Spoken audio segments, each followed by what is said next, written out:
Tuhan tuh membuka sap-sapnya, jalur-jalurnya pada orang yang sanggup, yang punya 5 talenta.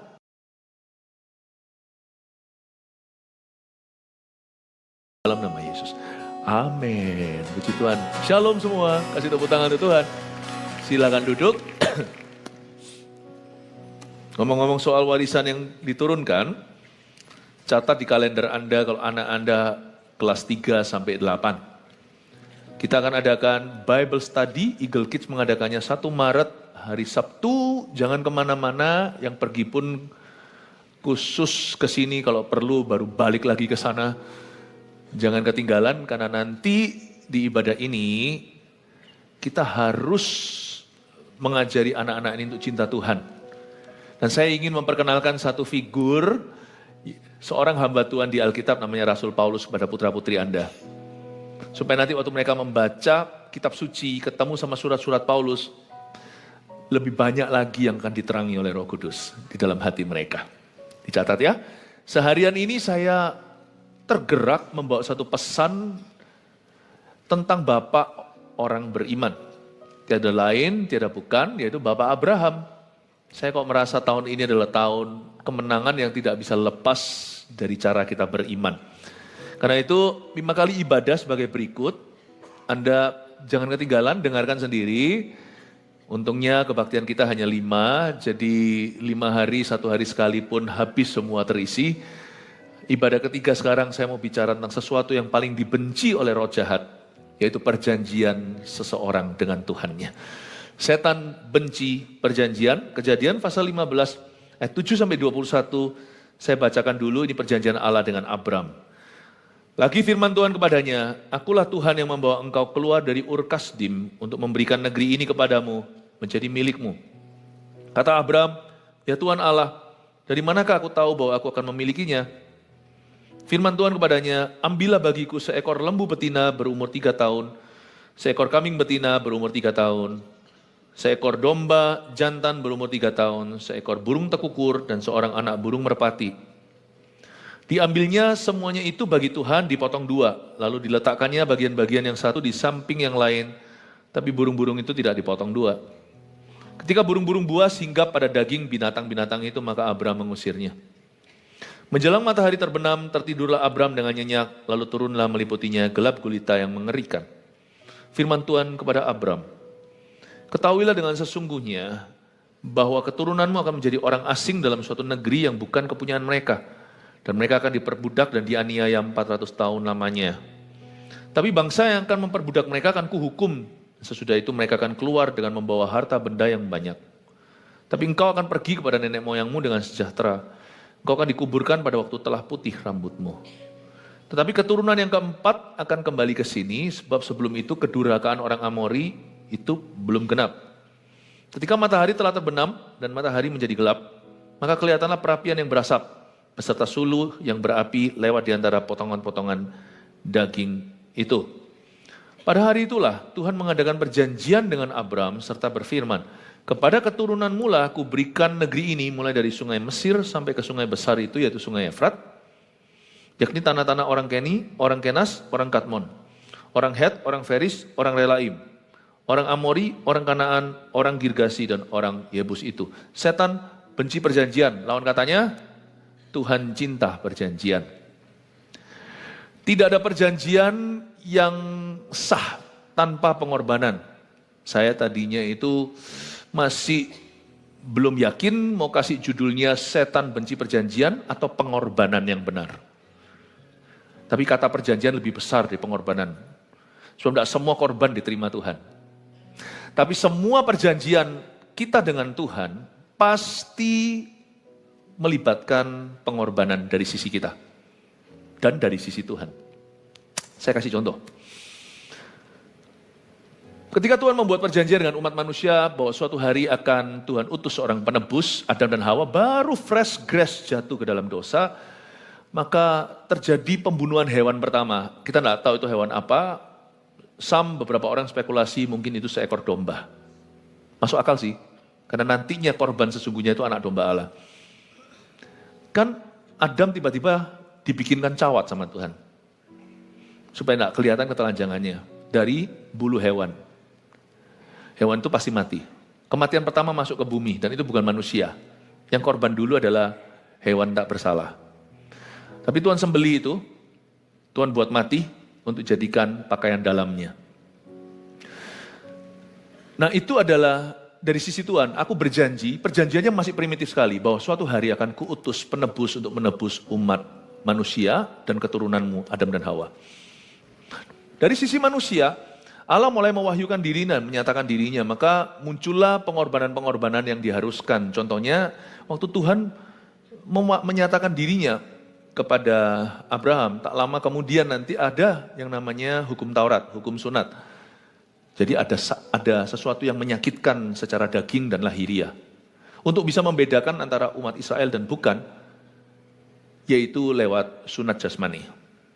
Bukan hanya untuk higienis, tapi sunat itu untuk menunjukkan bahwa mereka telah membuang kulit katannya, alias itu adalah simbolisme tentang sifat lama dan sifat dosa. Tapi belum terjadi kerohanian karena roh manusia masih mati. Jadi masih ada ritual-ritual dan perjanjian lama itu dibuat di atas dasar pengorbanan seremonial, yaitu hewan yang dikorbankan dalam bait suci atau bait Allah. Maka muncullah di Old Covenant, di Old Testament atau perjanjian lama. Perjanjian baru udah gak pakai semuanya itu, makanya sekarang kita masuk ke hadirat Allah kan gak bawa hewan lalu kita bakar di hadapan Tuhan. Karena wujud sesungguhnya telah datang, yaitu anak domba Allah, bukan seorang binatang, bukan seekor binatang, tapi anak Allah. Perjanjian baru itu dibeli dengan harga yang mahal, dengan darah yang suci, yaitu darah Yesus Kristus di Kalvari. Perjanjian baru juga ada penyunatan kulit katan, tetapi sunat hati. Bicara tentang pertobatan, dalam bertobat harus ada yang dikorbankan. Kalau orang itu dulunya terlibat perselingkuhan, dia harus korbankan hubungan itu untuk ikut Tuhan. Dia nggak bisa mengikut kedua-duanya. Kalau kita ikut Tuhan, nggak bisa ikut setan, nggak bisa melayani setan. Tak seorang pun hamba bisa melayani dua Tuhan. Harus ada yang kau korbankan untuk ikut Tuhan. Kulit katan. Di perjanjian baru sekarang sunat itu hanyalah pilihan atau untuk alasan-alasan kesehatan. Tidak lagi kena dengan tidak lagi berhubungan dengan tidak lagi ada hubungannya sama keselamatan. Tapi ada sesuatu yang dikorbankan ketika seseorang bertobat. Pertobatan itu berarti juga pengorbanan. Misalnya waktu saya bertobat terima Tuhan, otomatis saya hilang teman loh, sungguhan. Saya bertobat tahun 92, umur 18 tahun. Di tahun itulah saya SMA 3, saya lulusan, lalu saya harus masuk kuliah.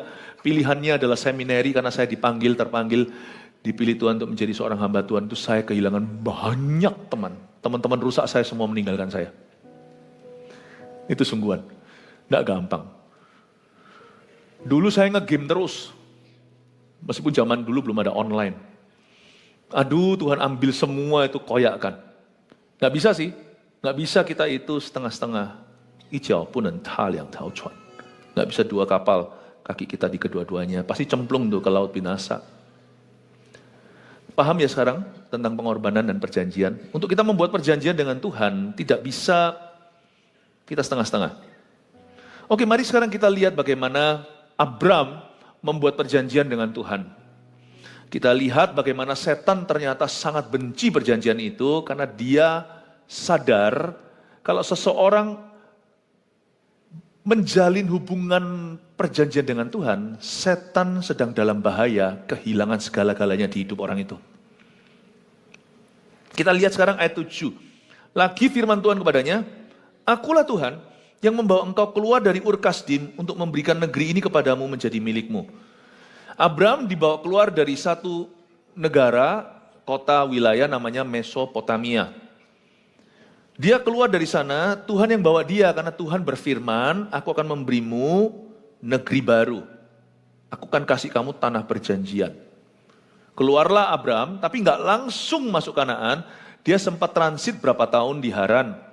Tunggu ayahnya meninggal dulu, baru dia hengkang sungguhan full force. Baru dia sepenuh hati mentaati Kristus. Setiap kita pasti ada susahnya untuk meninggalkan hidup lama. Bikin perjanjian dengan Tuhan itu nggak bisa gini loh. Kita nggak bisa bikin perjanjian Tuhan kalau kita masih terikat perjanjian sama setan, nggak bisa. Makanya saya nggak ngerti kok bisa kita itu percaya Tuhan tapi masih juga ikut superstisi dan tradisi yang menentang firman Tuhan. Nggak bisa. Kalau kayak gitu Tuhan pasti ngalah, 100% Tuhan pasti mundur dari dirimu. Karena Tuhan tidak bisa dimadu, I'm sorry. Kita nggak bisa teken sama Tuhan kalau kita masih namanya di sebelah situ notarisan sama orang lain. Nggak bisa. Karena Allah tidak ambil properti sengketa. Roh diberikan oleh Tuhan Yesus dalam diri kita, Bapa mencurahkan rohnya dalam diri kita itu dengan cemburu, alias bukan Tuhan nunggu kita sempurna, setelah sempurna kau baru layak menyembah aku, setelah kau sempurna kau baru layak menjadi anakku. Kalau gitu nggak layak-layak kita kapan jadi anaknya. Tapi dalam kesadaran kita tidak boleh menyimpan sesuatu. Kalau kita sama Tuhan itu harus tulus, harus sungguh. Kalau kita ikut Yesus itu nggak bisa. Gak bisa pura-pura. Itulah sebabnya Tuhan bilang, Bram, perjanjian Allah dengan kamu itu hanya terjadi kalau kamu keluar dulu dari Ur Kasdim.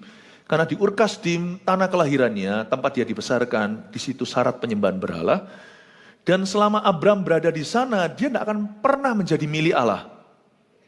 Tuhan bukan suruh kita minggat dari rumah, tetapi kita harus keluar dari budaya yang salah. Get out! Get up. Jadi gak bisa kita itu maunya dua-duanya. Kalau kita mau dua-dua, itu bahayanya adalah Tuhan akan mengalah. Kalau Tuhan ngalah, kita kalah. Kalau sampai Tuhan mengalah, ya sudah. Kalau sampai Tuhan berkata, ya wis lah. Itu bahaya. Kalau Tuhan berkata begitu pakai bahasa Surabaya, ya sudahlah.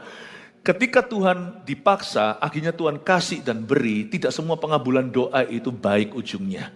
Tuhan kabulkan permintaan umat Israel yang mendesak Allah. Kami minta daging di padang pasir. Maka di padang belantara Tuhan kirimkan lewat angin timur burung puyuh. Bukan telurnya, burungnya. Dan itu semua jutaan jatuh ke perkemahan Israel. Mereka makan seperti orang rakus dan gila. Belum ditelan sampai keluar dari hidungnya. Saking serakah atau geragasnya. Itu makan sama giras itu ya begitu. Dan Tuhan berkata, baiklah kau sudah dapat yang kau mau. Sekarang aku muak sama kamu. Ketika Tuhan ngalah sama kita, berarti Tuhan marah. Jangan suruh dia ngalah sama kita. Lebih baik your will not my will be done. Lebih baik kehendakmu bukan kehendakku yang jadi. Tuhan suruh Abraham, kamu harus keluar dari Ur Kasdim. Tapi dia masih di Haran. Tuhan itu baik hati. Ketika kita masih setengah-setengah, Tuhan gak marah sama kita. Karena Tuhan tahu kelemahan kita. Tapi kalau kita sengaja terus, lama-lama Tuhan melihat niat hati kita. Musa waktu awal mula mau diutus Tuhan menjadi penyelamat, pembebas Israel. Dia masih pelin-pelan, aku gak bisa lah, apalah. Banyak alasan. Tuhan kasih dia Harun. Padahal nanti ujungnya Harun tidak kepake. Karena Musa yang ngoceh terus. Dia yang mengaku tidak fasilitas, ternyata lancar tuh. Tuhan ngerti kalau initially di awal-awal Anda masih bimbang. Tapi setelah Anda jalan dengan Tuhan sekian lama, kalau sampai sekarang kita terus mencobai Tuhan, lama-lama Tuhan lihat niat hati kita. Meskipun Tuhan Maha tahu, Tuhan itu menguji kita dengan waktu. Dan apa yang terjadi adalah Musa dikasih itu, Harun, Abraham, oke itu di Haran, Tuhan gak apa-apa, Tuhan tunggu. Kalau kamu masih lamban-lamban, ya aku nunggu. Berapa kali kita itu dikejar-kejar sama Roh Kudus, ayo melayani tahun demi tahun lewat. Gak apa-apa, gak pernah kita dikutuk, gak pernah kita dipukul, gak pernah kita dicambuk. Sabar, tapi anggaplah kesabaran Tuhan itu kesempatan. Jangan kita tuh mencobai dia. Kalau kita itu dapat kesempatan yang sama 2 kali, itu anggaplah kesabaran. Apalagi kalau kita dapat kesempatan yang sama 2 kali, tapi setiap kali diberi kesempatan itu sudah turun quality, udah downgrade tuh. Misalnya dulu dia itu di level direktur, lalu dia korupsi. Lalu lain kali dikasih kesempatan, bidang lain atau bidang sama, apalagi terlalu vulgar. Kalau bidang sama terlalu nyata. Terlalu nyata, Tuhan itu memberi pengampunan, kalau tiba-tiba dikasih, tapi levelnya sudah di manajer, atau manajer dulu jatuh lalu dikasih di level pegawai, Anda harus serius. That second chance, keputusan kedua, kesempatan kedua, ketiga itu baik kesabaran. Itu bukan karena kelayakan. Dan sebelum kita ambil kesempatan itu dengan sungguh-sungguh, Tuhan tidak akan memberi kesempatan lagi. Tuhan kalau ngalah, kita bahagia. Tapi bersamaan dengan itu kita dalam bahaya. Karena kasih karunia itu selalu punya dua sisi. Sisi satu adalah opportunity, sisi yang lainnya adalah duty atau responsibility. Sisi satu adalah kesempatan, sisi satunya lagi adalah peringatan. Waktu saya baca ini, saya merasakan kasih karunia Allah. Tuhan, kau begitu sabar. Abraham itu berapa tahun tuh di Haran. Tapi Tuhan tunggu. When God is waiting for you, bersyukurlah kau punya Allah sebaik itu. Tapi lekas-lekas atau bergegaslah. Kalau sampai Allah itu ngalah sama kita, betapa payahnya kita ini sebagai hamba. Kalau sampai Tuhan kita itu yang nunggu kita bangun. Padahal harusnya dia bangun dulu untuk melayani, tapi Tuhan kita, majikan kita yang nunggu kita bangun. Jangan merasa happy terlalu, karena berarti kita yang keterlaluan. Kalau sampai papa mama mau makan ini misalnya janjian, setiap kali datang, kalau sekali-kali apa boleh buat, apalagi kalau ada kecelakaan di jalanan. Tapi setiap kali janjian makan, papa mama sudah ada di restoran setengah jam, anaknya baru datang. Ada papa mamanya manula, manusia lanjut usia, tunggu di sana. Sekalipun mereka tidak apa-apa, mereka tidak marah. Harusnya Anda pertama-tama reaksinya bangga punya ayah sesabar itu, punya mama serendah hati itu. Tapi bersama dengan itu harusnya menjadi evaluasi dan introspeksi. Payah aku jadi anaknya. Bukannya harusnya anak muda yang tunggu di situ, papanya datang itu dijemput di pintu. Digandeng naik lift kalau naik ke loteng atas. Ini orang tuanya yang di atas dulu. Anaknya pelan-pelan datang. Waktu saya baca ayat ini, bersamaan dengan itu saya bercermin dengan firman. I have a good God who is so patient with me. Aku punya Allah yang begitu baik, yang begitu sabar dengan aku. Tapi bersamaan dengan itu, Tuhan, izinkan aku untuk selalu menunggumu, bukan kau yang menunggu aku. Amin Bapak Ibu Saudara. Berapa kali kita dikejar dengan tawaran yang sama, ayo melayani, bulan depan ayo melayani. Ayo jadi sponsor di CG. Enggak bisa. Wah Tuhan enggak apa-apa. Bulan depan enggak mampu. Tahun depan ya masih belum srek nih. 2 tahun lagi suatu hari. Jangan kau lihat itu CGL-mu yang minta. CGL Anda hanyalah alat di tangan Tuhan. Itu Roh Kudus yang kasih dia beban. Nah kalau itu ditolak terus menerus, masa Tuhan yang menunggu kita? Bukan yang melayani Tuhan itu manise dan bahagia. Bukannya suatu kehormatan bisa melayani Tuhan.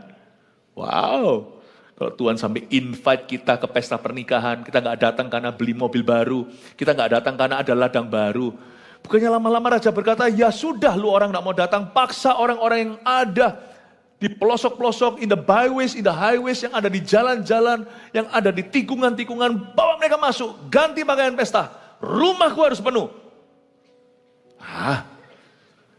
Kalau kita bolak-balik ditanyain terus, bolak-balik didorong terus, mungkin waktunya kita menyadari bahwa Tuhan adalah Tuhan. Kita adalah hamba.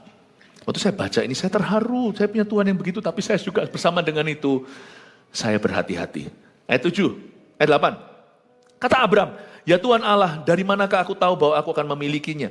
Abram bukan meragu, bukan mempertanyakan. Abram juga bukan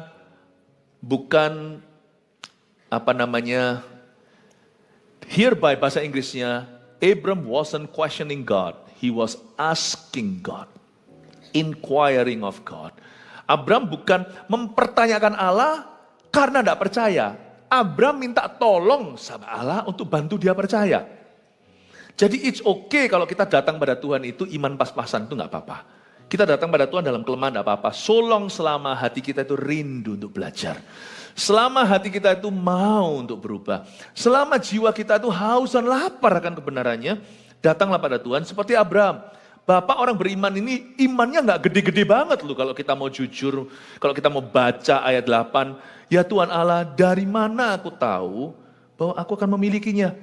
Kita bisa berdalih, kita bisa main teori belaka karena kita sendiri nggak ngalami. Abraham kok kecil sih imannya? Kok malah tanya, bukankah Tuhan sudah berfirman itu cukup bagimu?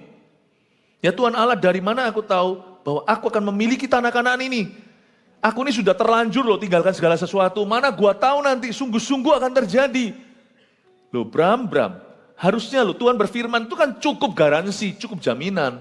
Tapi orang yang ngalami secara nyata, meskipun percaya Tuhan, tetap waktu dalam perjalanan dia akan menghadapi tantangan dan keraguan. Nah itu adalah adventure petualangan kita dengan Tuhan. Di situ Abraham tanya sama Tuhan bukan untuk mempertanyakan. Dia tanya sama Tuhan, tuh minta pertolongan. Help me God. Saya jadi ingat di perjanjian baru ketika Yesus didatangi seseorang.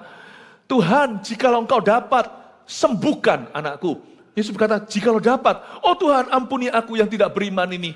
Tuhan tolong aku untuk beriman kepadamu. Forgive me.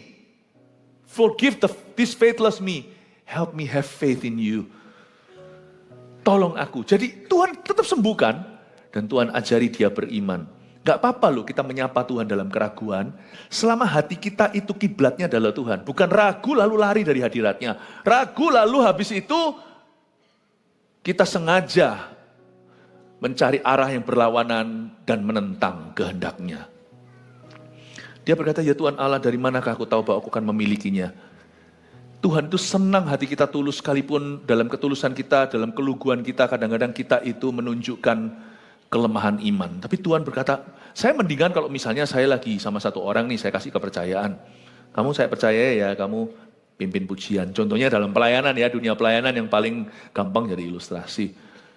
Dia berkata, aduh, bagaimana aku tahu aku bisa? Tolong aku ya, training aku. Yang gitu tuh lebih gampang. Saya bilang, oke, gak apa-apa. Saya tahu kamu belum bisa. Asal kamu mau belajar, saya mau ajari kamu kok. Itu enak diajak ngomong. Karena orang itu gak nolak, tapi orang itu juga tidak memberikan kepercayaan diri yang palsu. Atau keyakinan yang semu. Aku bisa, lalu habis itu amburadul di belakang. Kalau kita kasih pekerjaan, misalnya kita seorang manajer lalu pegawai kita, aku kasih kamu tugas ini ya. Pak, saya berusaha ya. Tapi kalau nanti saya nggak bisa, saya tanya Bapak ya. Wah, saya senang. Saya senang. Cengli orang ini. Orang ini masuk akal. Daripada bisa, belakangnya saya harus hire orang lain untuk memperbaiki kesalahannya. Atau orang yang berkata, nggak bisa Pak, nolak. Wah, orang gini saya mikir, bukan masalah tugas ini dia bisa nggak. Tapi kalau dia nolak, itu sudah sikap ya. Lama-lama kayak gini mana bisa aku percaya apa-apa. Orang ini hanya cari apa yang nyaman, apa yang menurut dia bisa. Jangan-jangan bukan dia bisa atau enggak. Dia mau apa enggak. Saya mempertanyakan kesungguhan orang ini dalam pekerjaan. Tapi kalau saya punya pegawai, saya kasih tugas ini, kalau saya sampai kasih dia tugas, pasti saya sudah ada semacam assessment dulu. Pasti sudah ada semacam mensurvei kemampuannya dulu. Karena enggak mungkin saya jadi pemimpin yang sembrono. Kalau saya mempercayai, pasti saya yakin dia bisa. Kalau enggak kan enggak mungkin saya itu gambling, karena ini perusahaan saya. Kalau Tuhan mempercayamu sesuatu di hidup ini, pasti Tuhan lihat potensinya. Kan nggak mungkin dia gambling dengan kerajaannya. Dan kehendaknya atas hidupmu, nggak mungkin. Orang ini kalau bilang, Pak, saya akan usahakan, saya nggak pernah lakukan ini. Tapi Bapak janji mentori saya. Jadi kalau sampai saya dikit-dikit tanya, Bapak jangan rasa terganggu ya. Kalau misalnya saya nanti bingung sesuatu, bagaimana caranya, tolong Bapak kasih saya contoh sekali, saya akan catat dan saya akan perhatikan. Dan nanti setelah saya bisa, saya pasti lakukan persis yang Bapak ajarkan. Ya, Tolong ya Pak, jangan dilepas, nanti kalau saya sudah mahir, sudah bisa, saya pasti akan ajarkan ke yang lainnya. Wih, kalau saya dapat pegawai gitu, enggak tak lepas saya sama saya. Sungguhan. Saya akan pegang begini. Makanya Tuhan itu sama Abraham kayak gitu. Karena orang yang punya iman tidak akan janji palsu. Tapi orang yang beriman tidak akan menolak Tuhan. Sekalipun sesuatu bagi dia baru, asing dan tidak nyaman. Orang beriman itu percaya sama dia yang menugaskan. Orang beriman itu percaya kepada dia yang memberikan. Orang beriman itu percaya pada gurunya. Dia percaya kepada seseorang yang dia look up, yaitu Tuhan. Iman itu bukan apa yang kau imani. Iman itu kepada siapa kau beriman. Karena kita beriman pada Tuhan.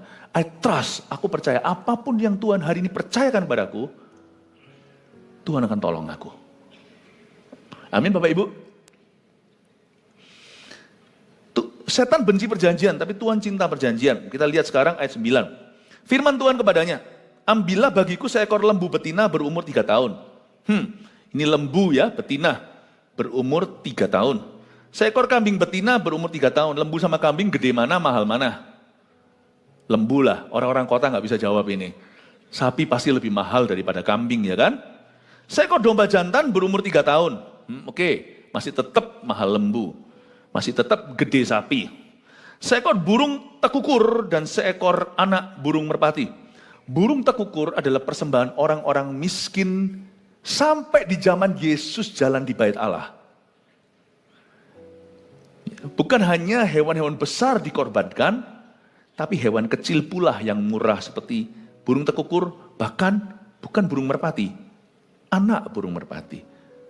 Tuhan itu kepingin buat hubungan perjanjian dengan semua orang menurut kapasitas dan kemampuan. Jikalau ada seorang yang kaya raya, memberikan burung tekukur, itu akan Allah anggap sebagai penghinaan. Ini bukan bicara soal persembahan materi ya, ini bicara soal hati. Bisa soal hati. Tapi ketika seseorang belajar untuk memberi yang terbaik sesuai dengan kemampuannya, burung tekukur pun bagi orang yang tidak punya apa-apa, seperti seorang wanita yang memberikan 2 peser uangnya. Yang Yesus lihat itu loh, pada waktu persembahan diberikan di bait suci. Burung tekukur itu pun costly, itu pun mahal sekali. Kalau orang tidak punya apa-apa, tekukur itu pun tetap akan terasa sebagai korban. Tuhan itu sangat apa ya, saya ini segala bahasa kurang bagus. Indonesia ya gitu, Inggris ya gitu, Chinese apalagi. Bantu saya ya, bahasa Indonesia cengli itu apa ya? Masuk akal juga enggak. Kalau akal kan make sense. Cengli itu apa ya? Fair orangnya, fair. Tuhan tuh fair banget. Makanya ada lagu hymn, Fairest Lord Jesus. Itu bukan fair artinya itu kulit putih, bukan. Fair itu artinya you're so fair, so beautiful, you're so, kok begitu adil. Tuhan tuh begitu maha pengertian, Allah mengerti, Allah peduli, itu sungguhan. Tuhan tuh membuka sap-sapnya, jalur-jalurnya pada orang yang sanggup, yang punya 5 talenta, otomatis pasti tuntutannya lebih berat. Pada orang yang punya 1 talenta juga jangan disembunyikan di tanah. Jangan iri sama yang lainnya. 1 talenta menghadap Tuhan. 2 talenta menghadap Tuhan. 5 talenta yang menghadap Tuhan. Nah kalau saya punya kapasitas seperti ini hari ini dalam ministry, saya berikan cuma segitu, kan saya salah di hadapan Tuhan. Berarti kan saya mengkorupsi talenta. Ya. Tapi ada orang yang tidak sanggup. Tidak semua orang bisa khotbah.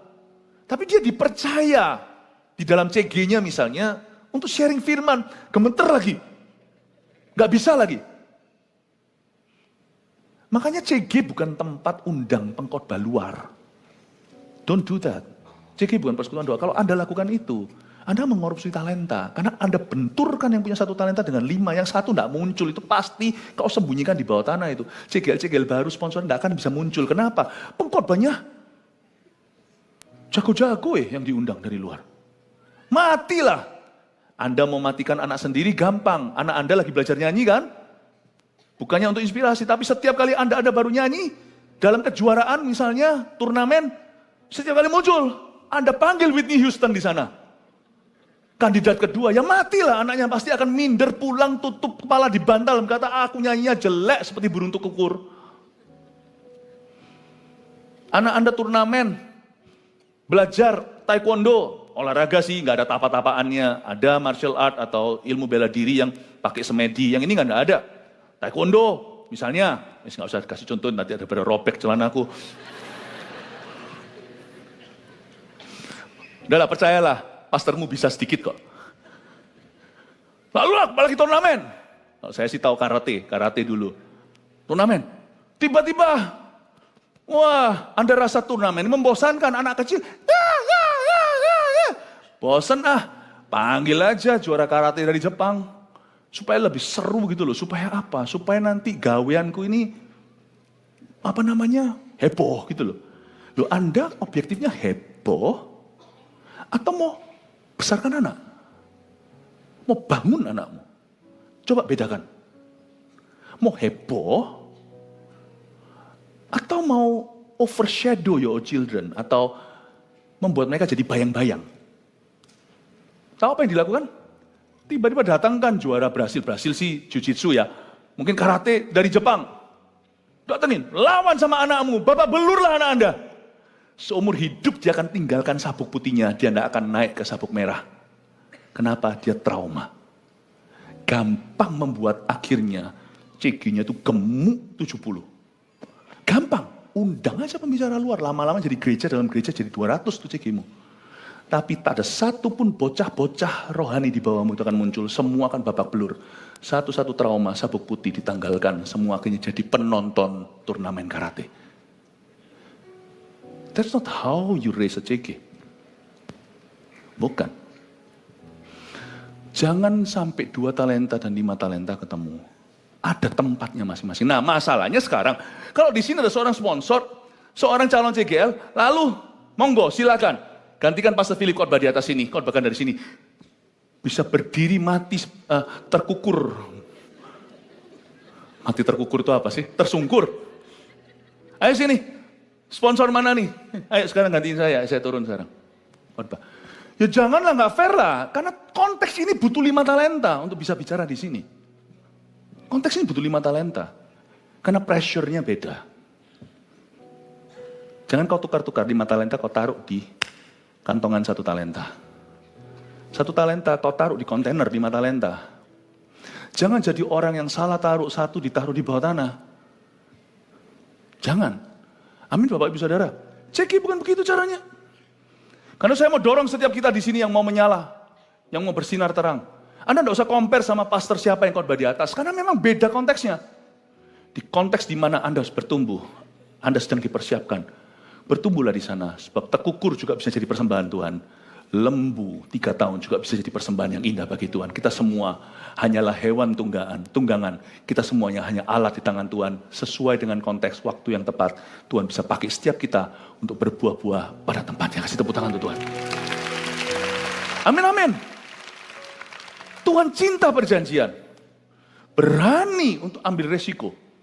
Dipakai Tuhan. Abram diberitahu sama Tuhan, aku buka jalur. Lembu 3 tahun.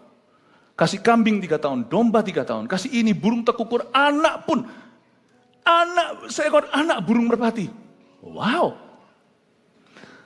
Sampai kanak-kanak pun diperhatikan Tuhan, selalu ada jalur sendiri. Saya tidak tahu apa yang memberikan seekor anak burung merpati itu anak kecil juga.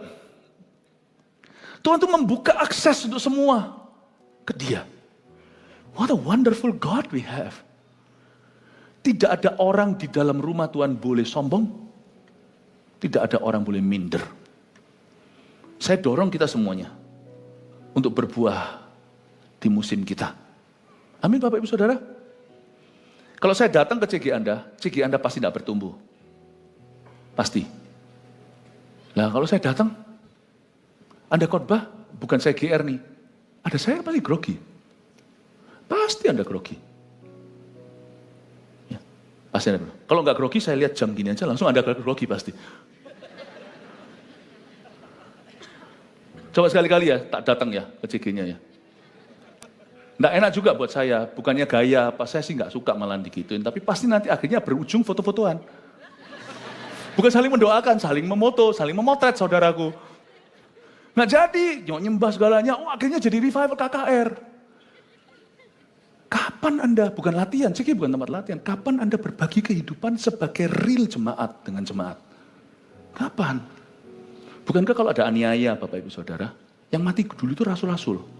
12 itu dibabat habis, 1 memang bunuh diri, 11 itu mati semua kecuali 1, mati 10. Ada apa-apa? Kami ini black-headed dulu. Kalau jemaat tidak dipersiapkan, Anda tidak akan siap waktu tuayan. Waktu penuaian terjadi kalau semua ke one man show akan bubar. Dan Anda tidak akan bisa disiapkan untuk penganiayaan. Jikalau terjadi. Let's not play-play ya. Singaporean would say. No play-play ya, with CG ya. Ya, coba katakan kanan kiri. No play-play ya, with CG ya. Aduh, itu Inggris yang kurang bagus. Saya nggak ada rencana ngomong soal ini. Tuhan cinta perjanjian. Saya kok digiring ke sini. Saya curious saja. Di sini siapa anggota tetap CG? 1, 2, 3 diangkat tangannya. Oh ya makanya hampir semua. Haleluya, kasih tepuk tangan untuk Tuhan. Oke, cepat aja lanjut ya. Saya nggak ada rencana ngomong soal ini, sungguhan. Kok bisa diantar ke situ ya? Diantar ke situ sama Roh Kudus. Mungkin ada pelanggaran kali.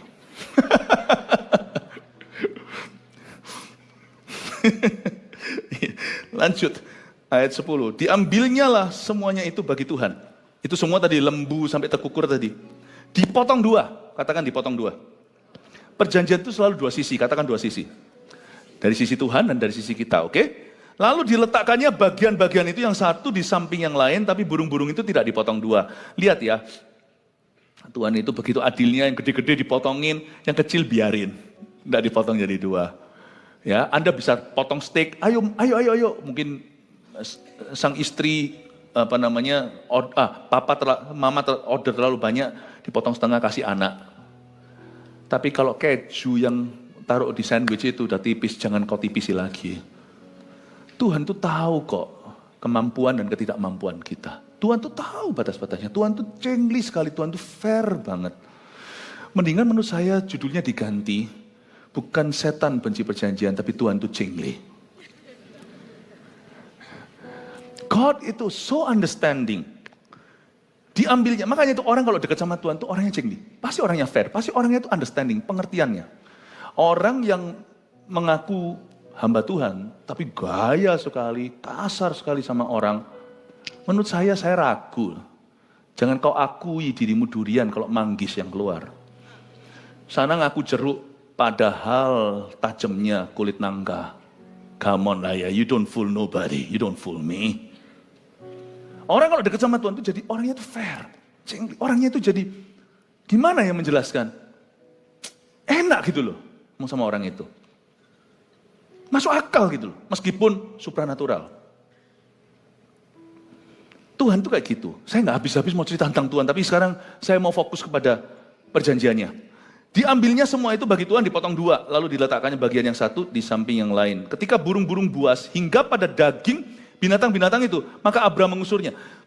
Kata burung-burung buas ini juga ada konotasi seperti roh jahat, meskipun itu burung sungguhan, karena memang yang dibelah-belah sama Abraham itu adalah hewan-hewan dan bangkai-bangkai hewan itu.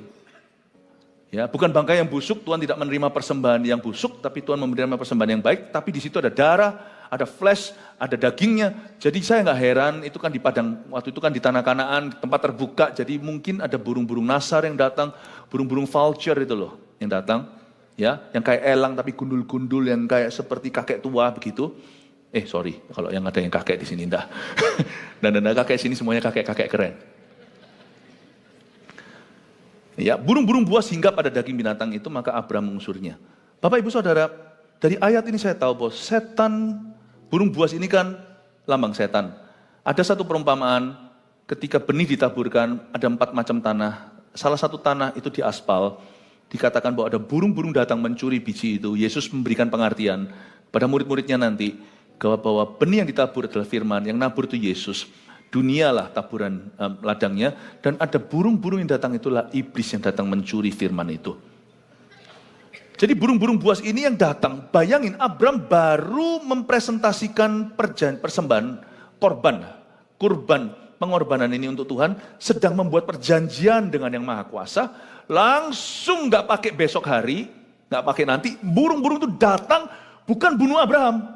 Mereka gak takut sama Abraham, mereka mau curi persembahan.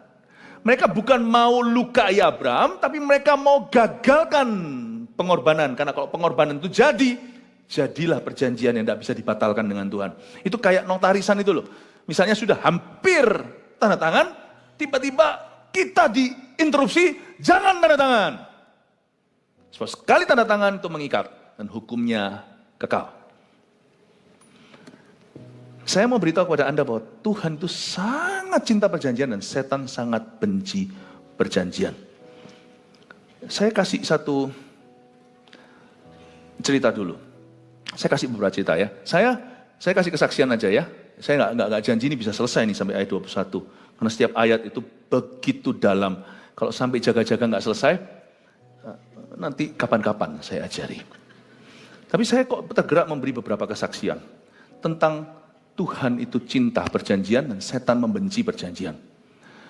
Saya pada waktu baru bertobat terima Tuhan, saya punya saat teduh pribadi tiap hari, saya janji. Tahun 92 saya bertobat, yaitu 30, berapa tahun lalu berarti? 33 tahun lalu. Itu saya bertobat, saya buat satu covenant dengan Tuhan bahwa tiap hari hidupku akan selalu bangun mezbah dulu. Jadi itu sudah harga mati. Nggak negosiasi. Saya nggak mau jadi orang Kristen biasa. Untungnya meskipun saya itu bertobat itu di sebuah gereja kecil di Kanada, gereja Indonesia, kecil cuma puluhan orang, tapi saya sudah sungguh-sungguh terjamah dan saya membuat komitmen sama Tuhan, apapun tiap hari kau yang kucari lebih dulu. Oke? Tapi karena saya ini anak muda, nggak bisa bangun pagi, apalagi kalau di Kanada lagi dingin, masih gelap, pukul 7 pun masih gelap. Karena itu saya nggak janji bisa bangun pukul 4 subuh, karena sekolah saya jauh. Saya harus nyetir itu 1 jam ke sekolah. Jadi akhirnya saya buat keputusan, saya bertobat sebelumnya itu, sebelum sekolah saya jauh itu kan kuliah. Sekolah saya di SMA dulu cuman setengah jam sampai. Tapi saya nggak bisa bangun pagi, udah gitu aja, nggak usah alasan jauh, nggak bisa bangun pagi. Jadi saya punya doa saat teduh itu jam 3 sampai jam 5 sore. Pulang sekolah jam 3, taruh tas, belum mandi segalanya, masuk ke ruang, saya doa 2 jam, baca Alkitab, nyembah Tuhan. Jadi itu sudah komitmen saya. Lalu saya bertobat kan di akhir SMA, lalu habis itu pulang ke Indonesia karena liburan musim panas, liburan lulusan. SMA 3 saya lulus, saya terpanggil menjadi seorang hamba Tuhan. Pulang ke Indonesia, orang-orang Indonesia yang sekolah di luar negeri, anak-anak muda, kalau pulang tuh pasti pikirannya selain ketemu papa mama, mau makan apa. Wah, ini sudah sangat ngidam, soto, rawon, whatever semuanya. Don't talk to me about sandwich. Ya, saya mau nasi. Wah, pikirannya sudah makan-makan. Tapi habis itu saya mikir, saya doa jam 3 sampai jam 5. Tapi nanti di Indonesia saya punya perjanjian dengan Tuhan. Aku pulang ke Indonesia ini meskipun liburan, tapi saya sudah mulai sekolah Alkitab, sekolah teologi, mau jadi hamba Tuhan. Jadi mending sekarang saya punya semacam perjanjian dengan Tuhan dalam hal doa. Karena saya rindu dipakai Tuhan, saya tidak mau main-main dengan kehidupan. Toh saya belum pacaran waktu itu. Jadi waktu prime time saya, waktu utama setiap hari nanti waktu pulang berapa bulan di Indonesia, daripada diisi yang enggak, saya janji sama Tuhan, pukul 7 malam sampai pukul 9, saya akan sembahyang. 7 malam sampai 9, saya akan doa. Saya lakukan itu. Jadi tiap hari saya tunggu papa pulang kerja, mama papa sudah beres dengan urusannya, kita makan malam. Malamnya baru berkumpul sama-sama. 7 jam 9, anak-anak muda keluar jalan-jalan, saya doa setiap hari, Senin sampai Sabtu, waktu di Surabaya. Lalu habis itu kami sekeluarga pergi ke Batu, jalan-jalan dengan beberapa keluarga teman. Teman-teman papa saya dan keluarganya. Akhirnya waktu ke Batu pagi itu sebelum berangkat, saya doa dulu pagi jam 7 sampai jam 9, saya tuker. Bukan 7 malam sampai 9 malam, karena nanti malam dengernya sih Kita mau ngumpul-ngumpul di villa teman, mau makan jagung bakar. Ih, kepingin ya. Ya, roti bakar, jagung bakar, mau panggil semuanya. Jadi saya rasa, pertemuan dengan teman-teman jarang ini. Ya sudah, kita keluar. After all, kalau saya tiba-tiba ngilang sendiri, nggak pergi ke villa saya di hotel sendiri kan aneh. Ngapain tuh Philip? Jam 7 sampai 9. Lain lah, Tuhan pasti pengertian. Jadi akhirnya singkat cerita, 7 sampai 9 saya doa, kita jalan pergi ke Batu Malang. Selama kita lagi ada di situ main monopoli, main segalanya, wah sudah kalau anak-anak muda kumpul semuanya kacau, sudah pakai bedak, pakai apa, semuanya di sini yang kalah suruh hormat pakai sandal jepit gitu. Udah ya nggak perlu lah hidup itu nggak ada artinya itulah, gitu lah. Akhirnya udah kita main, tiba-tiba saya kaget, itu saya masih baby rohani ya, saya baru tobat lalu pulang ke Indonesia karena liburan semester, liburan lulusan. Itu saya rasa di kepala saya itu seperti ada lus-lus, kaget saya ini kan dulu pasien kelepasan, jadi saya kira waduh ini rumah ada setannya, temanku ini kelihatannya baik-baik gini, villanya berhantu. Tapi aneh waktu saya dilus, kok rasa kasih ya. Nggak mungkin kalau setan begitu. Setiap kali saya dilus itu saya mau lihat teman-teman saya yang masih nakal-nakal itu kepingin tuh kepingin tuh cerita tentang Yesus, tapi saya belum punya keberanian. Saya masih bayi rohani. Sebelum saya langsung masuk sekolah Alkitab nantinya, ini kan liburan belum kan, saya baru daftar. Kayak rasanya dilus gitu tuh rasanya kayak aku ingin rangkul temanku, tapi kalau saya rangkul dia kan berkata aneh lu. Ya, saya pengen rangkul dia, saya ngomongin sama dia Yesus mengasihimu. Setiap kali saya dilus itu saya ingat musuh-musuh saya zaman dulu pernah melukai saya. Saya mau ampuni mereka. Masa setan menimbulkan buah-buah kebajikan? Waktu saya mikir ini siapa apa? Saya dengar suara, bukan audible, suara sepoi-sepoi bahasa di hati saya. Karena saya sekarang sudah anak Tuhan. Pergilah ke belakang, temui aku. Saya kaget, bukan setan ini, bukan hantu ini, Tuhan. Untung gak gua tengking. Karena pendeta saya dulu ngomong kalau kamu gak sejahtera tengking. Lah ini saya sejahtera leh. Pergilah saya ke belakang. Di halaman belakang itu, di villa itu halamannya belakang ada kebunnya gitu ya, ini villa besar. Saya lihat ke langit itu seperti Abraham, bintang-bintang, saya belum baca sampai perjanjian lama, baru Matius Markus. Waktu saya baca, saya lihat itu bintang, Tuhan bilang, hitunglah itu. Bukan hitung, Tuhan belum ngomong apa-apa. Waktu saya lihat itu, oh iya Tuhan ngomong gini, hitunglah itu, sebanyak itu nanti anakmu. Saya berkata, mati aku. Saya belum ngerti tentang Abraham. Waduh, siapa yang mau menikah sama saya? Karena McDonald had a farm, iya yo. Nanti istriku harus tahu kalau dia harus mengandung setiap 9 bulan. Saya nggak ngerti ternyata itu maksudnya jemaat. Nah saya jadi hamba Tuhan kan.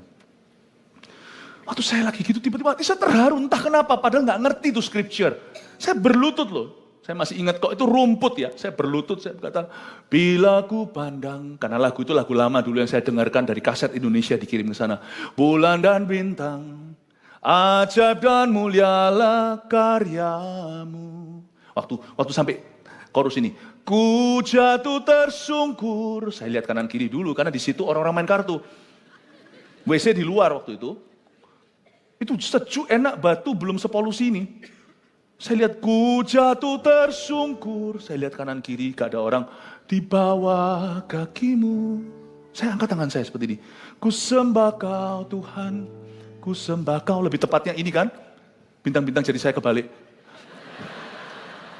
Ku sembah kau Tuhan. Ku sembah kau. Ku jatuh tersungkur. Di bawah kakimu. Ku sembah kau Tuhan, ku sembah kau. Jangan lupa, ku sembah kau Tuhan, ku sembah kau. Saya dengar suara lagi, gak pernah saya ngalami kayak gitu sama Tuhan. Saya ini lahir baru. Berdiri, saya disuruh berdiri. Cuma gak usah ikut berdiri, saya yang berdiri. Saya berdiri, waktu berdiri temanku mau keluar. Hei, ngapain? Untung. Ngapain lu? Saya bilang, saya lap-lap lah, kan itu gak ada lampu, jadi kan di bawah terang bintang, ini gak kelihatan, saya lap-lap air mata saya. Gak apa-apa cari udara seger, lu orang gak seger gitu. Ya namanya anak-anak muda, masuk ke WC saya tunggu. Itu hadirat itu kayak diangkat sebentar. Tadi itu kerasa begitu dekat, tiba-tiba diangkat. Seperti yang sisa hanyalah Tuhan di dalam hatiku. Saya lihat terus, kok nggak keluar-keluar? Ngapain anak itu masuk WC lama begitu? Terus keluar lagi dia berkata, ayo masuk, kita segera habis ini mau main ini, main itu. Entah main apalah. Ya gampang udah, lu orang jalan dulu. Gua nyusul, nanti masuklah dia ke sana, baru dia bleng, tutup pintu. Ser, hadirat Allah lagi. Ku jatuh tersungkur di bawah kakimu. Ku sembah kau Tuhan, ku sembah kau. Oh, ku sembah kau Tuhan, ku sembah kau. Cuma 10 menit. Saya dengar suara itu, pandang sekali lagi bintang itu. Hitunglah, sebanyak itu anakmu. Lalu ada suara berkata, go back to your friends. Saya kaget, kembalilah ke temanmu. Go back to your friends. Mereka menunggu kamu. Tuhan itu jengli banget. Saya ngomong gini mau nangis, Tuhan itu sangat fair. Dia tahu saya anak muda. Bali, waktu saya lihat jam saya, 7:10. Saya janji sama Tuhan jam 7 kan, Cinderella. Di Indonesia saya mesti jam 7 sampai 9 saya sembahyang. Waktu saya buka, 7:10. Pas 10 menit yang lalu, Tuhan suruh saya keluar. Tuhan ingat perjanjian. Waktu yang kau korbankan, saya korbankan 2 jam itu. Sepatuku mana? 2 jam yang kau korbankan itu ternyata saya kira itu keputusan saya. Meskipun itu keputusan saya, Tuhan anggap itu sebagai korban. Dan korban itu, kok gak masuk-masuk? Tuhan indahkan. Loh, di belakang itu apa? Coba lihat itu belakang. Ternyata Tuhan indahkan. Waktu revival terjadi, di kalangan muda-mudi, saya tahun 2000 di GMS, waktu kita masih di tempat lama, saya pimpin sekelompok anak-anak muda, di antaranya juga ada Pastor Anita yang sekarang jadi istri Pastor Bernard di Semarang, ada juga Pastor Fuji, Pastor Lena yang mengembalakan di Jakarta. Itu semua orang-orang generasi pertama dari Surabaya yang saya pimpin dalam gerakan. Waktu itu kita semua masih muda-mudi, makanya sampai hari ini mereka manggil saya bukan pastor tapi ko. Saya mungkin cuma 5 tahun lebih tua dari mereka. Waktu saya pimpin itu saya masih ingat. Saya tiap hari berdoa, janji sama Tuhan, kebangunan rohani kita pertama. Jadi kalau Anda tahu sekarang dari mana rumor atau dari mana hari ini yang Anda lihat, GMS itu dikenal revival anak-anak mudanya. Ini loh ceritanya supaya Anda tahu. Tahun 2000, saya dipercaya 100 anak-anak muda yang sakit hati sama pemimpinnya. Bukan saya yang mimpin. Saya dijodohkan paksa. Ini tolong take care mereka. Saya take care, mereka juga lihat saya, lu siapa? Saya lihat mereka juga, lu orang siapa? Mereka berkata, aku gak percaya sama kamu, gak apa-apa, aku juga gak kenal kamu. Kita ini sekarang, saya itu ditugaskan untuk help you. Itu kamu tuh seperti anak kecil taruh di karpet luar rumah saya, keset tulisannya welcome home itu loh, ditaruh di situ bayi, masa saya gak saya openi, masa saya gak kasih makan. Meskipun saya bukan yayasan. Kalau kamu ditaruh di situ ada bayi di keset saya pasti akan angkat dan bawa pulang ke rumah. Kalian jangan lihat saya dengan mata, aku juga gak percaya. Don't worry, you don't have to trust me. Anak-anak muda itu semuanya. Saya masih ingat kok. Waktu saya ngomong sama mereka, saya punya perjanjian dengan Tuhan. Sulit Tuhan untuk memenangkan 100 orang. Gimana dengan 100 orang ini? Tuhan berjanji, kita akan mengadakan kebangunan rohani orang muda di seluruh Indonesia. Ya apa? Gimana caranya dengan 100 orang yang compang-camping iman ini? Saya buat perjanjian dengan Tuhan. Karena waktu itu, kan Anda harus tahu, memang pengorbanan. Gini ya, korban itu bukan jawaban. Korban itu tidak diterima oleh Tuhan apabila satu, dia menggantikan atau menjadi substitusi ketaatan. Makanya Raja Saul, ketika dia tidak taat sama Tuhan lewat perintah Samuel, dia membiarkan hidup Agag atau Raja Amalek. Lalu habis itu dia simpen semua domba-domba sapi wagyu. Katanya sih waktu dikonfrontasi untuk mempersembahkan bagi Tuhan. Samuel ngamuk marah lalu koyakkan kerajaan dari tubuhnya Saul. Sambil berkata, kau kira Tuhan berkenan sama korbanmu. Yang Tuhan kehendaki adalah ketaatan, bukan korban. Makanya keluar satu pepatah dalam bahasa Inggris yang sangat terkenal. Obedience is better than sacrifice. Tuhan cinta perjanjian, setan benci perjanjian. Tuhan tuh cinta pengorbanan yang dikorbankan dengan spirit yang benar. Karena pengorbanan yang dikorbankan dengan spirit benar itu menjalin perjanjian. Paham ya? Tetapi korban yang dipersembahkan dengan spirit yang salah, Tuhan tidak terima. Karena taat lebih penting daripada berkorban. Tuhan ngamuk sama si Saul. Kamu kira aku makan nih wagyu? Nggak mau. Orang memberikan persembahan kalau bukan dengan spirit benar, juga percuma. Mau berapapun duitnya. Tapi orang kalau memberikan dengan hati yang tulus, berapapun yang Tuhan taruh di hatinya, itu berkenan kepada Allah. Nah, Tuhan tidak menerimanya. Tuhan berkata, emangnya gua makan? Emangnya saya makan tuh semua ini, wagyu dan lamb chopmu. Tuhan ngamuk dan Tuhan koyakkan. Korban itu jadi tidak dikenan kalau dia menggantikan ketaatan. Atau korban itu jadi tidak berkenan jika dia mencoba membeli kasih karunia. Aku berkorban. Yesaya 58. Apakah gini caranya kamu puasa? Aku udah berkorban, aku gak makan. Udah sampai kurus kayak gini, kulit, bungkus tulang. Kok Tuhan belum jawab? Tuhan berkata, lah kamu korbannya kayak gitu. Kamu kira dengan begini kamu bisa suap aku atau bisa ancam aku. Aku gak makan loh ya. Bedanya apa kamu puasa dengan demonstrasi, dengan demo? Dengan ngambek sama-sama seperti buruh yang gak terima. Tuhan berkata, kayak gini korban, kamu mencoba memojokkan aku, korban itu baru tidak berkenan kalau dia mencoba membeli kasih karunia. Bukankah yang ku kehendaki adalah kerendahan hati, bukan korban yang ku cari. Tapi korban ini diterima sama Tuhan. Abraham. Karena korban itu keluar dari hati yang tulus, dan di mana korban dipersembahkan dengan benar, dia tidak bisa digantikan dengan doa loh. Makanya jenis tertentu tidak bisa diusir kecuali dengan doa dan puasa, tidak bisa doa saja. Ada tempat khusus dalam hati Tuhan untuk korban yang umatnya berikan. Sacrifice itu ada, punya tempat, a sacred place in God's heart. Sampai-sampai ngusir setan orang yang cuma doa doang, sama orang yang benar-benar betul-betul meresapi otoritas Allah, dan mencari firman. Kalau orang lapar tidak bisa makan apa-apa, bedanya diet sama puasa. Puasa itu bukan lapar, puasa itu kenyang lewat makanan yang lain, yaitu firman. Saya waktu puasa, saya masih ingat zaman-zaman awal-awal saya bertobat, kalau saya tidak tahan 40 hari saya puasa, saya nggak kuat, itu pas lagi lapar pol-polnya itu saya baca firman itu sampai saya lupa kelaparan. Bedanya dengan diet, diet itu hanyalah lapar untuk kurus. Kalau ini lapar untuk kenyang dengan sesuatu yang lain. Beda. Orang yang mempersiapkan pelayanannya nanti, aku mau pelayanan atau aku mau membuat keputusan untuk company-ku yang cari Tuhan dan menyisihkan waktu. Orang lain cuma doanya versi atau ala doa makan saja. Tuhan berkati pekerjaanku. Tapi ada orang yang berdoanya sungguh-sungguh, aku tidak mau diganggu, tutup pintu di belakangnya, cari Tuhan hingga badai berlalu. Bahkan berani puasa untuk itu.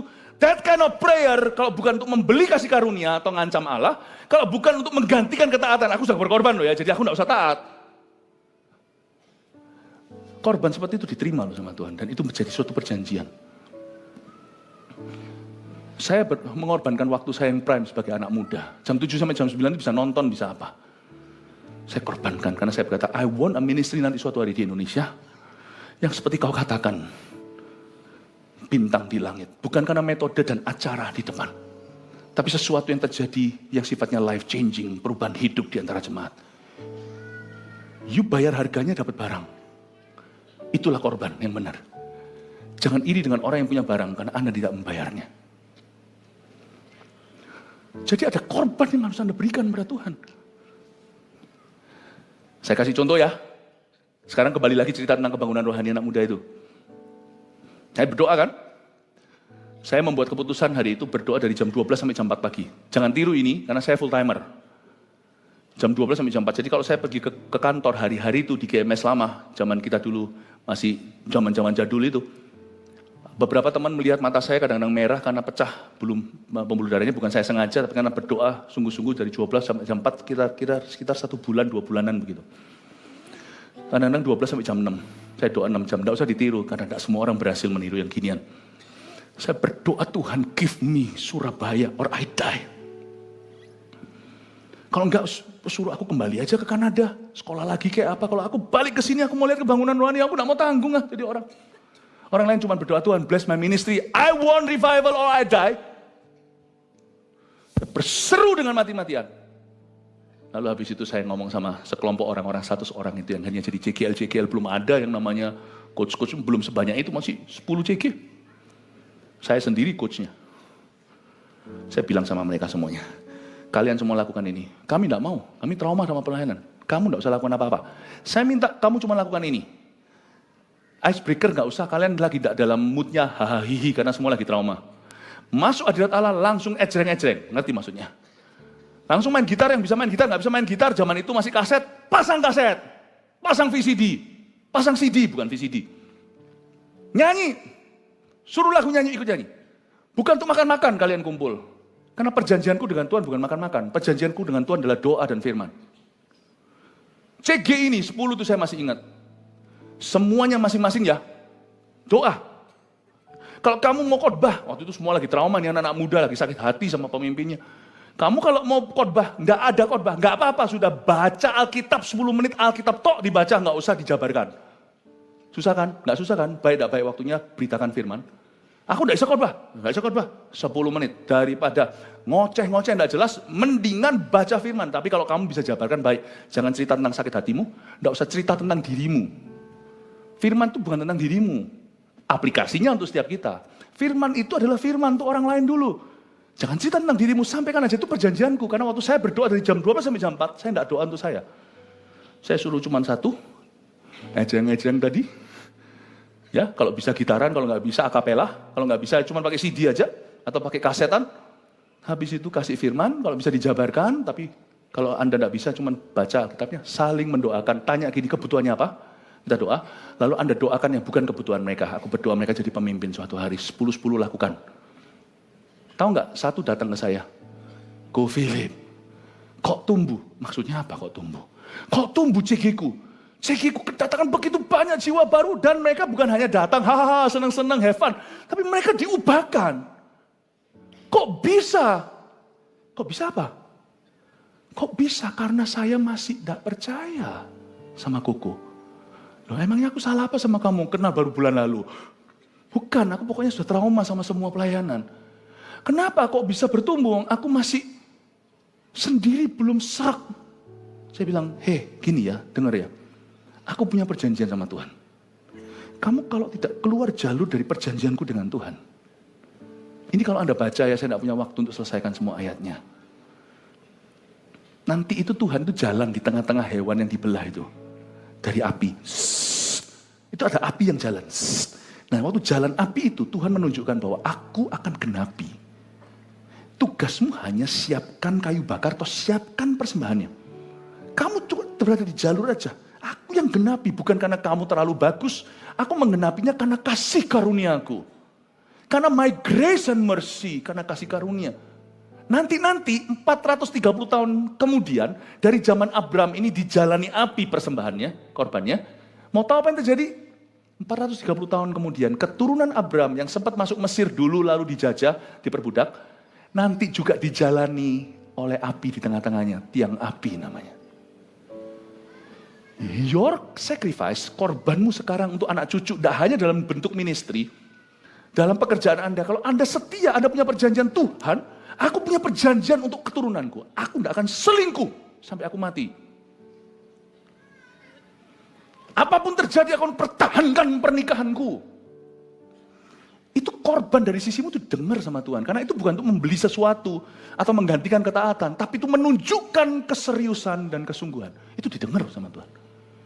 Dalam pekerjaan Anda juga sama. Tuhan, ambil apapun juga, setan bisa hancurkan apapun. Setan tidak akan bisa ambil persembahanku.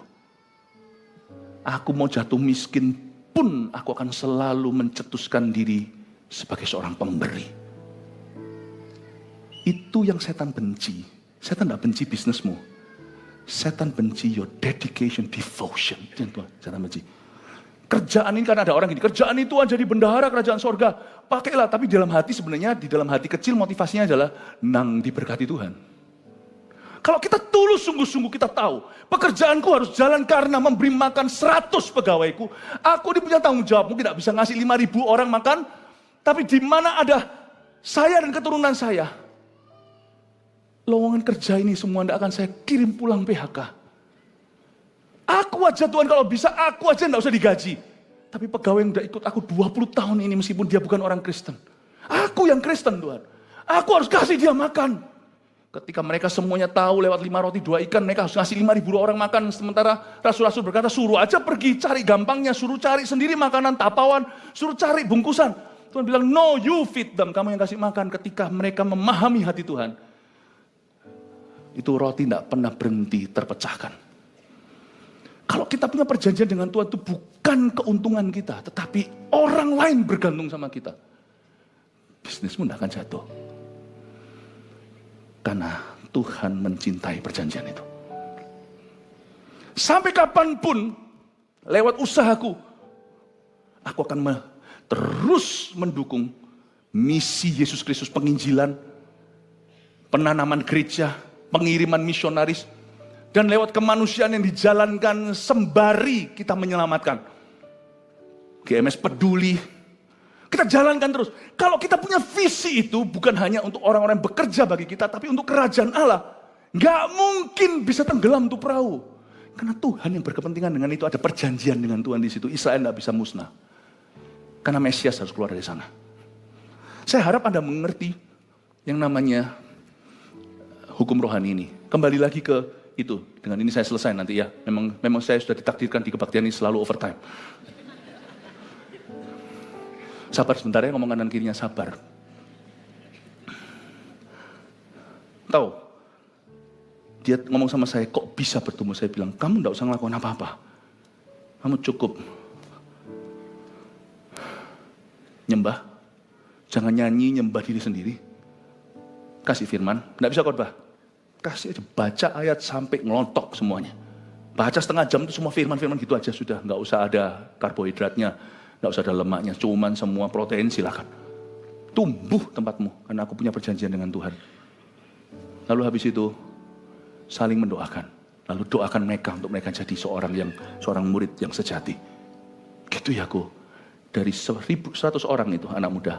Anda sekarang lihat anak muda kita di mana? Seberapa? Anda lihat sekarang. Dan di antara orang-orang ini, saya tanya di sini dulu, siapa di sini dulu adalah jemaat pemasa saya? Angkat tangan. Jemaat remasa pemasa, ayo ngaku. Tahun 2000 itu. Itu ada di sana. Ada lagi. Ini jemaat tahun 2000.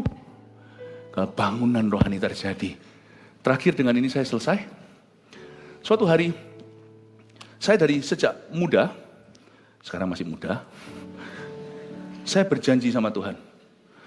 Apapun, waktu saya bertobat tahun 92, saya tahu saya akan jadi hamba Tuhan, tapi saya belum berprofesi, belum menentukan jurusan. Beasiswa sudah dikasih dari berbagai university, saya tolak semuanya, saya pergi ke satu sekolah yang jauh, sekolah Alkitab di ujung luar kota. Saya ngomong sama Tuhan, aku tidak akan pernah murahan, mau aku jadi pengusaha, jadi pendeta, aku akan selalu menjadi pemberi. I will always find myself di sisi giver. Receiver itu Tuhan akan memberi berkat pada setiap orang secara berbeda-beda. Aku selalu menuruti tuntunanmu. I will always be a giver. Aku berjanji Tuhan. Teman-temanku bilang, nanti kamu mau makan apa? Mau makan kerikil kali? Mau apa? Bodoh kamu lepaskan semua beasiswa itu. Kamu dapat tawaran kerja di sini di Eropa, kamu tolak semuanya, mau jadi apa? Pendeta, teman saya orang Taiwan dulu. Wih, jahat sekali mulutnya, makanya Tuhan pisahkan kami. Dia meninggalkan saya, dia hina saya. Lu mau jadi apa? Nah, saya tidak masuk ke Simon Fraser University bersama dengan dia. Saya masuk ke Columbia Bible College, jauh-jauh di luar kota lagi. Dia jijik sama saya, kenapa kamu sekarang fanatik? Tapi kata-kata itu masuk karena saya masih bayi rohani. Saya ngomong sama Tuhan, saya janji Tuhan, aku mau jadi martir pun. Aku mau jadi orang yang tidak bisa makan roti, aku jadi miskin pun, aku tidak akan minta. Aku berjanji sama Tuhan, apapun yang aku dapatkan. Janji itu seperti Yakub. Saya tidak ngomong tentang persembahan persepuluhan, hari ini bukan soal itu. Tapi saya kasih kesaksian ini, saya digerakkan. Tapi persembahan persepuluhan bukan sebagai teologi, doktrin apa, tapi saya ngalami itu sebagai pengalaman pribadi saya dengan Tuhan. Saya akan selalu seperti Yakub waktu pulang dari ke battle itu, pulang kembali. Waktu dia mau pergi, dia di battle, dia ketemu Tuhan, dia berkata, sampai kapanpun, 10% daripada apa yang aku terima bersih, aku akan selalu dahulukan engkau untuk pekerjaanmu. Sungguhan Tuhan, aku akan lakukan itu. Tuhan dengarkan itu. Saya tahu sejak hari itu, money is below me, never above me. Mau saya lebih, mau saya kurang, saya tahu keputusan saya dengan Tuhan, janji itu sudah saya teken. Namanya manusia itu kan bisa lelet. Saya kebaktian hari itu Minggu, saya bukan pendeta, saya datang ke Indonesia cuman liburan sekolah. Saya datang di ibadah gitu ya, dan pulang. Saya mau memberikan persembahan persepuluhan itu di tempat yang memang saya tetapkan, bukan di Kanada, saya pulang 3 bulan, saya harus tetapkan di Indonesia di mana saya kasihkan, saya tahan.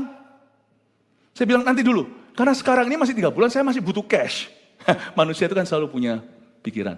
Saya jalan di Kembang Jepun, nyetir mobil, pergi gitu mana, ditabrak sama sepeda motor, jeder, dia yang salah. Pokoknya di sini tuh peraturannya beda. Motor tabrak mobil, mobil yang salah. Bisa begitu loh. Itu semua orang keluar, enggak tahu dari mana, tadi kok sepi jalanan. Jeder, itu orang sampai, dia nabrak saya loh. Terus habis itu, saya nggak salah loh, sungguh ini masih curhat. Itu orang keseret itu kira-kira 100-200 meter, seret gitu. Keluar semua. Itu orang marah-marah, saya enggak tahu. Sekarang saya ngerti, mungkin bisa modus. Masa mungkin jatuhnya kayak orang Bollywood. Itu kayak sudah pengalaman. Ternyata ada, saya nggak tahu ya, saya nggak menuduh, tapi saya nggak ngerti kok bisa gitu. Karena kok dia sudah kayaknya scripted. Langsung datang, tiba-tiba ada berapa temennya, saya nggak tahu.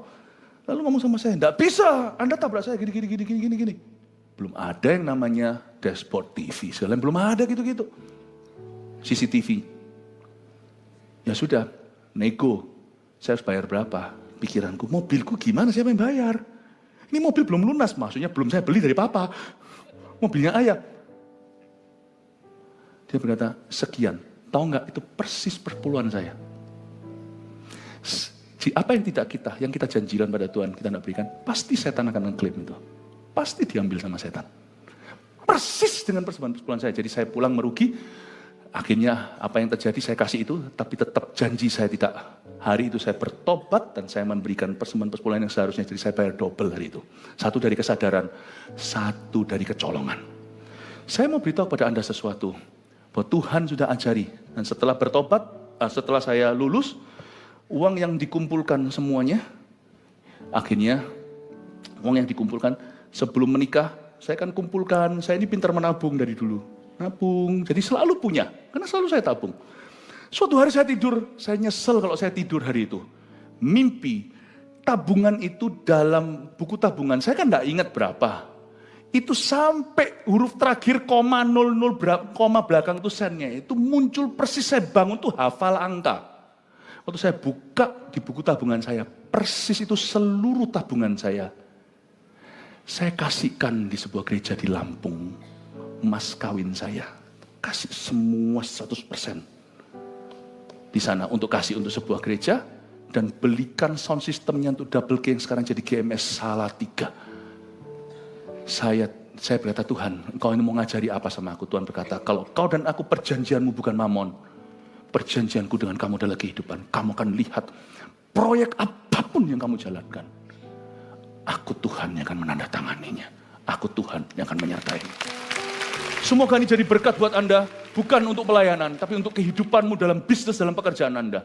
Kalau Anda punya janji sama Tuhan, sekalipun itu harus dilumuri dengan korban, jangan pernah Anda mundur dan ingkar dari perjanjian itu. Sebab Tuhan cinta perjanjianmu, dan yang setan benci bukan dirimu. Setan benci pengorbanan dan perjanjianmu dengan Tuhan. Karena kalau itu jadi, Allah membangun satu dinasti dengan kehidupan dan keluarga Anda. Membangun satu dinasti dengan perusahaan dan pekerjaan Anda. God bless you. May you be continually multiplied. Haleluya. Mari kita semua bangkit berdiri. Meteraikan firman-Mu. Jadikan setiap kami orang-orang yang pegang perjanjian dengan Tuhan. Setan, kau mundur aja. Percuma kau ganggu kami. Kau ganggu bisnis jemaat ini. Percuma kau lakukan itu. Apa yang kau hendak lakukan dengan mengganggu kesehatan rumah tangga mereka? What can you do really? Come on. Think about it. Satan, you can do nothing. Kalau Tuhan sudah berkehendak untuk menyertai umatnya, siapa lawan kami? Mundur aja. Mundur dalam nama Yesus, kau dari jemaat ini, kau tidak berhak memegang mereka. Aku sebagai gembalanya tidak mengizinkanmu lewat syafaat ini untuk kau menjamah mereka. Makasih Tuhan, kau memilih kami, menjadikan kami terang dan garam bagi dunia. Hari ini kami semakin mengerti, kami punya Allah yang begitu jengli, begitu ramah, begitu baik. Thank you Tuhan Yesus, dalam nama Yesus. Amin. Kasih tepuk tangan untuk Tuhan.